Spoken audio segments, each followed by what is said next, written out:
Tech ലോകത്ത് നിന്നുള്ള വാർത്തകൾ.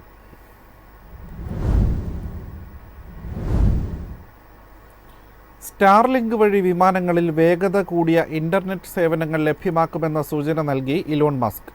യാത്രകളിൽ ഗെയിമിംഗ്, വീഡിയോ കോളുകൾ, ഓൺലൈൻ മീറ്റിംഗുകൾ എന്നിവ ഇടതടവില്ലാതെ നടത്താൻ ഉപയോക്താക്കൾക്ക് കഴിയുമെന്നും എക്സിൽ പങ്കുവച്ച പോസ്റ്റിലൂടെ മസ്ക് അറിയിച്ചു. വിമാനയാത്രകളിൽ അതിവേഗ ഇന്റർനെറ്റ് സേവനം നൽകുന്നതുൾപ്പെടെ സ്റ്റാർലിങ്ക് ബ്രോഡ്ബാൻഡ് കണക്ടിവിറ്റിയുടെ മേന്മകൾ വിവരിച്ചുകൊണ്ടാണ് മസ്ക് വീഡിയോ പങ്കുവച്ചിരിക്കുന്നത്. വയേർഡ് ബ്രോഡ്ബാൻഡ് സേവനങ്ങളുമായി താരതമ്യപ്പെടുത്താവുന്ന 250 Mbps മുതൽ 300 Mbps വരെ ഇന്റർനെറ്റ് വേഗത സ്റ്റാർലിങ്കിന് ലഭിക്കുമെന്നും കമ്പനി അവകാശപ്പെടുന്നു. അതേസമയം ഇന്ത്യയിൽ പ്രവർത്തനം ആരംഭിക്കുന്നതിനായി നിലവിൽ ടെലികോം റെഗുലേറ്ററുടെ അനുമതിക്കായി കാത്തിരിക്കുകയാണ് കമ്പനി. Airtel, OneWeb, Jio satcom, Amazon Kuiper എന്നിവയുൾപ്പെടെയുള്ള കമ്പനികളും സാറ്റലൈറ്റ് ബ്രോഡ്ബാൻഡ് സേവനങ്ങൾ ഇന്ത്യയിലെത്തിക്കാനുള്ള ശ്രമങ്ങൾ നടത്തുന്നുണ്ട്. News desk, MyFin TV.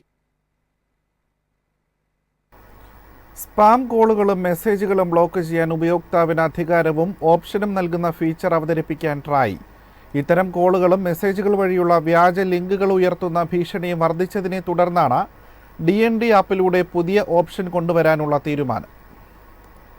നിലവിൽ DND ആപ്പ് ഉപയോഗിച്ച ഉപയോക്താക്കൾക്ക് സ്പാം കോളുകളും മെസ്സേജുകളും റിപ്പോർട്ട് ചെയ്യാൻ മാത്രമേ സാധിക്കൂ.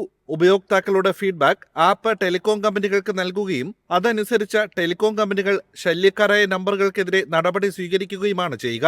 എന്നാൽ ട്രായ് ലക്ഷ്യമിട്ട ഓപ്ഷൻ DND ആപ്പിൽ വന്നാൽ ഉപയോക്താക്കൾക്ക് തന്നെ നേരിട്ട് സ്പാം നമ്പറുകൾക്കെതിരെ നടപടിയെടുക്കാൻ സാധിക്കും. ഇത് കൂടുതൽ ഉപയോക്താക്കൾക്ക് ഒരു നമ്പറിൽ നിന്ന് ശല്യം നേരിടുന്നത് ഒഴിവാക്കാനും തൽക്ഷണ നടപടി ഉറപ്പാക്കാനും വഴിയൊരുക്കും. ഇതുവഴി സ്പാം കോളുകളുടെ ശല്യം കുറയ്ക്കാമെന്നാണ് ട്രായുടെ വിലയിരുത്തൽ. പുതിയ ഫീച്ചർ ഉൾപ്പെടുത്തുന്നതിലൂടെ 2016 അവതരിപ്പിച്ച DND ആപ്പ് സ്പാം കോളുകൾക്കെതിരായ ശക്തമായ പ്രതിരോധമാകും. News desk, MyFin TV. Registration ഇല്ലാതെ നിക്ഷേപ ഉപദേശം നൽകിയതിൽ യൂട്യൂബർക്കെതിരെ നടപടിയെടുത്ത് സെബി. യൂട്യൂബറായ രവീന്ദ്ര ബാലു ഭാരതിക്കും രവീന്ദ്ര ഭാരതി എഡ്യൂക്കേഷൻ ഇൻസ്റ്റിറ്റ്യൂട്ടിനുമെതിരെ 9.5 കോടി രൂപയാണ് പിഴ ചുമത്തിയത്. നിയമലംഘനത്തിലൂടെ സമ്പാദിച്ച 9.5 കോടി രൂപ തിരിച്ചടക്കേണ്ടതിന് പുറമെ 2025 ഏപ്രിൽ വരെ സെക്യൂരിറ്റി മാർക്കറ്റിൽ പങ്കെടുക്കുന്നതിൽ നിന്ന് രവീന്ദ്ര ബാലു ഭാരതിക്കും കമ്പനിക്കും വിലക്കേർപ്പെടുത്തി. 19 ലക്ഷം വരിക്കാരുള്ള 2 യൂട്യൂബ് അക്കൗണ്ടുകളും മരവിപ്പിച്ചിട്ടുണ്ട്. രജിസ്ട്രേഷൻ ഇല്ലാതെ നിക്ഷേപ ഉപദേശക സേവനങ്ങൾ നൽകരുതെന്നും സെബി നിർദ്ദേശം നൽകി. ഇതുകൂടാതെ രവീന്ദ്ര ബാലു ഭാരതിക്കും സഹായികൾക്കും 10 ലക്ഷം രൂപ പിഴയും ചുമത്തിയിട്ടുണ്ട്.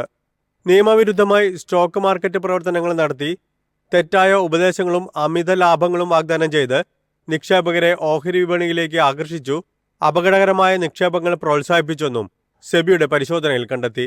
News desk, MyFin TV. ChatGPT search ഇനി മുതൽ സൗജന്യമായി ലഭിക്കും. OpenAIയുടെ മൊബൈൽ ആപ്പുകളിലും വെബ്സൈറ്റുകളിലും അക്കൗണ്ടുള്ള എല്ലാ ഉപയോക്താക്കൾക്കും സേവനം ഉപയോഗിക്കാനാകും. പണമടച്ചുള്ള വരിക്കാർക്ക് മാത്രമേ നേരത്തെ സേവനം ലഭ്യമായിരുന്നുള്ളൂ. പുതിയ റോൾ ഔട്ട് അനുസരിച്ച് ChatGPT അക്കൗണ്ടുകളിൽ ലോഗിൻ ചെയ്തിരിക്കുന്ന ഉപയോക്താക്കൾക്ക് അവരുടെ സബ്സ്ക്രിപ്ഷൻ സ്റ്റാറ്റസ് പരിഗണിക്കാതെ തന്നെ ഫീച്ചർ ആക്സസ് ചെയ്യാനാകും. ഇതിനു പുറമെ ChatGPTയെ ഡിഫോൾട്ട് സെർച്ച് എഞ്ചിനായി സെറ്റ് ചെയ്യാനും ഉപഭോക്താക്കൾക്ക് അവസരമുണ്ട്. സെർച്ച് എഞ്ചിൻ ഭീമനായ ഗൂഗിളിനെ വെല്ലുവിളിയാകും OpenAIയുടെ പുതിയ നീക്കം. പരമ്പരാഗത സെർച്ച് എഞ്ചിനുകൾക്ക് AI അധിഷ്ഠിത ബദൽ വാഗ്ദാനം ചെയ്യുന്നതിലൂടെ OpenAI ഇന്റർനെറ്റിലെ തിരയൽ അനുഭവത്തെ പുനർനിർവചിക്കുകയാണ്. ChatGPTയുടെ ആൻഡ്രോയിഡ് മൊബൈൽ ആപ്പുകളിൽ പുതിയ ഫീച്ചർ ഇപ്പോൾ ആക്സസ് ചെയ്യാവുന്നതാണ്. News desk, MyFin TV. ദക്ഷിണ കൊറിയൻ വാഹന നിർമ്മാതാക്കളായ കിയയുടെ വാഹന നിരയിലേക്ക് പുതിയൊരു കോമ്പാക്ട് SUV കൂടി. ഡൽഹി ഭാരത് മൊബിലിറ്റി ഗ്ലോബൽ എക്സ്പോയിൽ നടന്ന ചടങ്ങിൽ കിയ സിറോസ് ഇന്ത്യയിൽ ഔദ്യോഗികമായി അവതരിപ്പിച്ചു. വലിപ്പത്തിൽ സോണറ്റിനോടും ഫീച്ചറുകളിൽ സെൽറ്റോസിനോടും ഒപ്പം നിൽക്കാൻ പോകുന്ന മോഡലാണ് കിയ ശ്രേണിയിലെ രണ്ടാമത് കോമ്പാക്ട് SUV-ആയ സിറോസ്. കിയയുടെ ഇന്റർനാഷണൽ മോഡലായ സോളുമായി ഡിസൈൻ പങ്കിട്ടൊരുക്കിയിരിക്കുന്ന വാഹനത്തിൽ ടോൾബോയ് ഡിസൈൻ ശൈലിയെ അടിസ്ഥാനമാക്കിയാണ് ബോഡി ഒരുക്കിയിരിക്കുന്നത്. കുത്തനെയുള്ള LED ഹെഡ്ലാമ്പ്, LED ലൈൻ മാതൃകയിൽ തീർത്തിരിക്കുന്ന DRL ബോക്സി ഭാവമുള്ള ബമ്പർ, ഫ്ളാറ്റായി തീർത്തിരിക്കുന്ന ബോണറ്റ് എന്നിവയാണ് മുൻഭാഗത്തെ വ്യത്യസ്തതകൾ.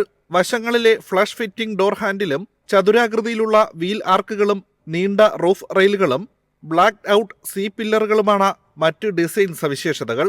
വിശാലമായ ഇന്റീരിയറും ഫീച്ചറുകളാൽ സമ്പന്നമായ ക്യാബിനുമുള്ള മോഡലായിരിക്കും Kia Syros. Instrument cluster, infotainment system എന്നിവയിൽ സോണറ്റിന്റെ പിൻഗാമിയാണെങ്കിലും 360 degree camera, front parking sensors, ADAS suite, panoramic sunroof തുടങ്ങിയ ഫീച്ചറുകളുമുണ്ട്. കൂടുതൽ മികച്ച റിയർ സീറ്റ് എക്സ്പീരിയൻസ് ഉറപ്പാക്കുന്നതിനായി റിക്ലൈൻ സംവിധാനമുള്ള സീറ്റുകളാണ് പിൻനിരയിൽ നൽകിയിട്ടുള്ളത്. വലുപ്പത്തിൽ വിപണിയിലെ മറ്റ് കോമ്പാക്ട് SUVകൾക്കും സോണറ്റിനും സമാനമാണ് സൈറസും. 9 മുതൽ 17 ലക്ഷം രൂപ വരെ വില വരുന്ന വാഹനത്തിന്റെ ബുക്കിംഗ് ജനുവരി 3-ന് ആരംഭിക്കും. News desk MyFin TV.